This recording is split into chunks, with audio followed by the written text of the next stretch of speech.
10월 17일 금요일 엇갈린 축복의 손에도 순종하는 믿음.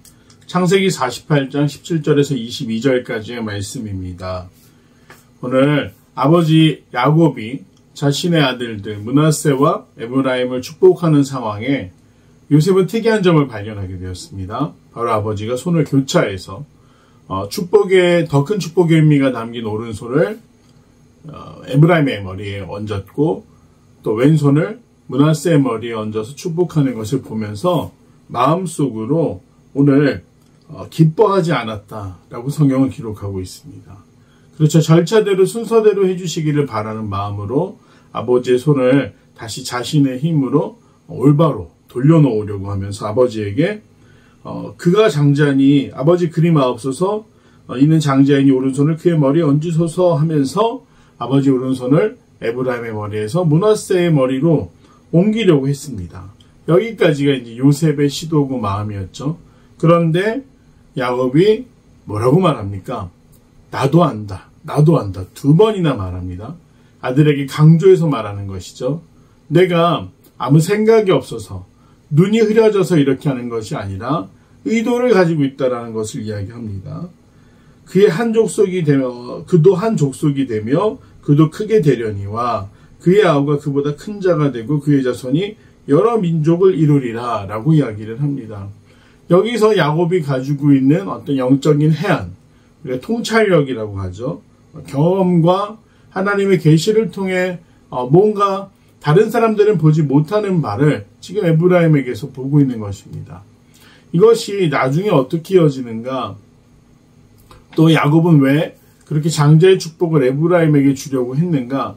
재미있는 것이 출애굽을 하는데 정복 전쟁을 이어가다가 이 요단 동편이 정리되었을 때 그리고 요단 서편을 향해서 진군을 해야 되는 상황 가운데 므낫세의 절반 지파와 또 갓 지파와 또 르우벤 지파가 뭐라고 이야기했는지 아십니까?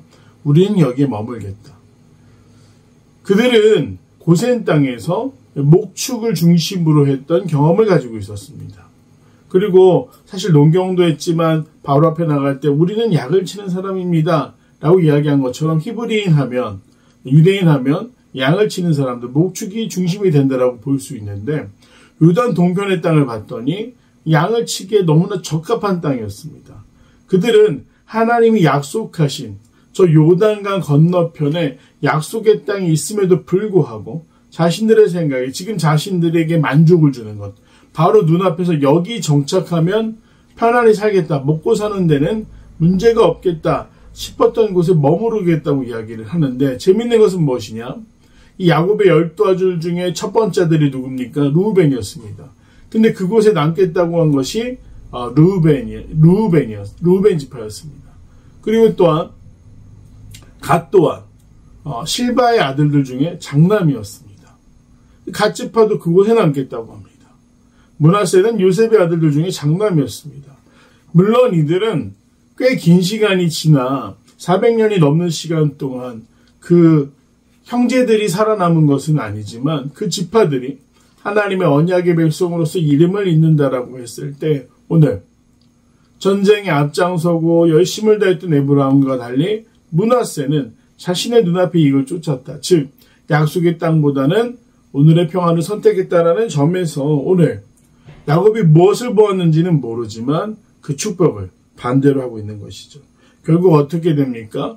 나중에 북이스라엘과 남유다로 나뉘게 될 때 에브라임은 북이스라엘에서 중추적인 역할을 감당하게 됩니다. 그날에 그들에게 축복하여 이르되 이스라엘이 너로 말미암아 축복하기를 하나님이 내게 에브라임 같고 므낫세 같게 하시리라 하며 에브라임을 므낫세보다 앞세웠더라. 물론 둘 다 축복을 받았습니다. 에브라임 누구누구 같다라는 것 정말 큰 칭찬입니다. 저 사람처럼 누구누구 같이 그 사람이 본받을 만하다는 거죠. 에브라임 같다, 므낫세 같다라는 것은 그들이 큰 세력을 이룰 것이다 라는 축복이었지만 여전히 에브라임을 먼저 앞서 축복하고 있는 것을 볼 수 있습니다. 이스라엘이 요셉에게 이르되 나는 주구나 하나님이 너희와 함께 계시사 너희를 인도하여 너희 조상의 땅으로 돌아가게 하시려니와 여기서부터 축복하는 내용은 미래에 대한 일이죠. 야곱이 지금 당장 이 축복을 통해서 무엇인가 이루어지는 게 아니라 축복이라는 것은 그렇습니다. 지금 당장의 변화가 아닙니다. 미래에 대해서 이야기를 하는 것이죠. 미래에 대해서 무엇이라고 이야기를 합니까? 결국 자신은 죽을 수밖에 없습니다. 죽음이 임박했습니다. 나는 죽게 되지만 나를 인도하셨던 하나님이 너희와 함께 하실 것이다. 그리고 조상의 땅으로 돌아가라. 물론 이집트가 훨씬 발달된 문명을 가지고 있었고 발달된 인프라가 있는 곳이었고 또 먹고 살기에도 훨씬 평안한 곳이었습니다. 나일강 주변에 쉽게 가뭄이 들지 않는 곳이었습니다. 그럼에도 불구하고 야곱이 요셉에게 당부하는 바는 무엇입니까? 하나님이 약속하셨던 그 땅, 언약으로 주셨고 하나님의 이름을 기억하며 하나님을 찬양하는 백성들이 머물러야 되는 곳은 오늘 그들이 머물렀던 팔레스타인 지역이라고 이야기를 하는 것이죠. 그래서 내가 너에게 내 형제보다 세겜 땅을 더 주었나니 이는 내가 내 칼과 활로 아모리 족속의 손에서 빼앗은 것이라 라고 이야기를 합니다. 그런데 재미있는 것은 땅을 더 많이 줄 것이다 라고 이야기했는데 어떻게 이루어집니까? 사실 레위 지파가 전쟁에서 빠지면서 그 한 빈자리를 요셉의 두 아들 므낫세와 에브라임 지파가 있게 되면서 그들이 땅을 분배받을 때 다른 지파들보다 요셉 지파가 없었기 때문에 요셉이란 이름 안에 에브라임과 므낫세 더 형제들보다 이 형제 지파들보다 많은 땅을 누리게 된다는 말씀은 이루어지게 됩니다. 또한 정복전쟁이 있을 것을 이야기를 하게 되죠. 그래서 이와 같은 축복과 또 예언 가운데 오늘 야곱이 요셉의 두 아들 에브라임과 므낫세를 축복하였다. 그리고 그 축복의 과정은 우리가 생각하는 것, 장자의 권한에 대해서 질문을 가지게 됩니다. 이 장자의 권한에 대해서 뭐라고 이야기를 합니까? 과거에는 어땠죠? 단순히 당연히 주어지는 것이었습니다.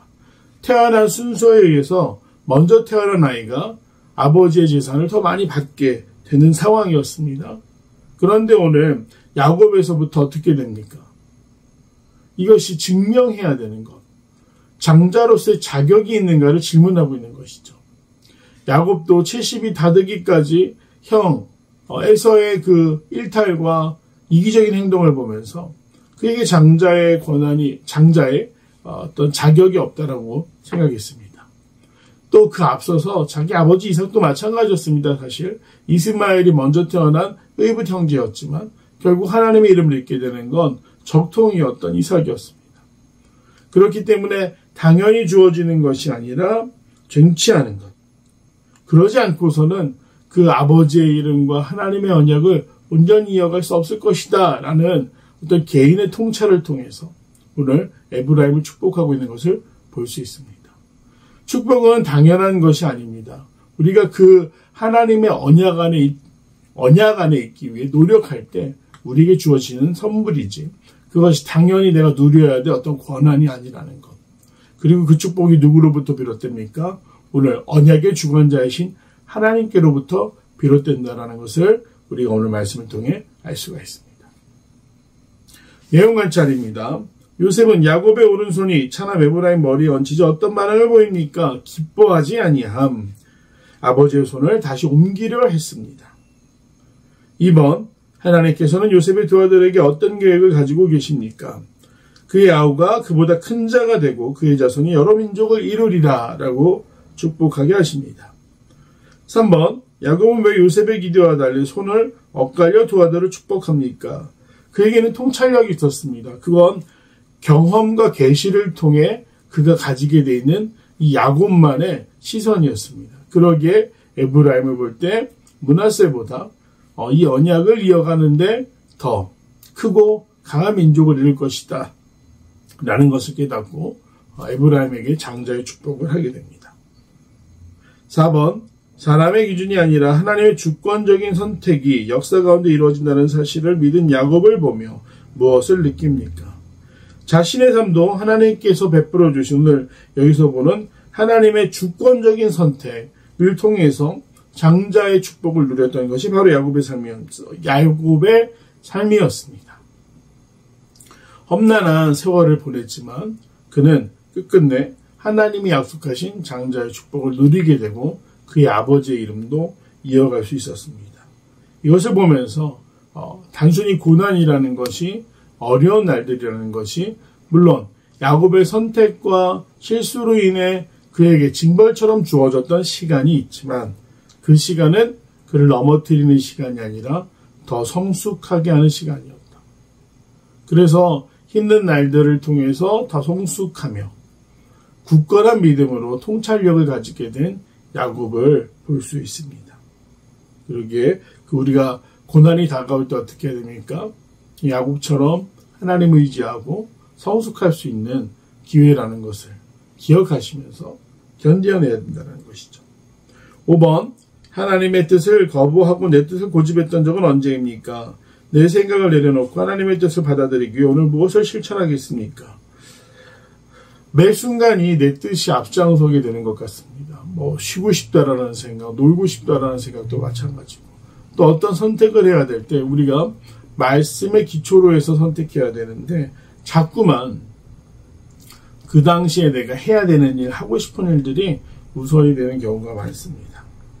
내 뜻을 내려놓을 때 비로소 하나님의 뜻이 보이게 되며 그 하나님의 뜻을 따를 때 처음에는 이해할 수 없었던 것들이 그 과정을 통해 나에게 충분히 은혜가 된다는 사실을 기억하시면서 오늘 하루도 나의 목소리를 낮추고 듣는 훈련, 우리가 잠시 묵상하고 침묵하는 가운데 찬양을 듣기도 하고 말씀을 보기도 하고 무엇보다 기도의 자리가 나서 하나님, 나의 삶에 무엇을 또 계획하시는지 이루시기 원하시는지 저에게 들려주시옵소서 라고 고백하며 기도하며 하나님의 뜻을 분별할 수 있는 귀한 성도들이 되시기를 간절히 소망합니다.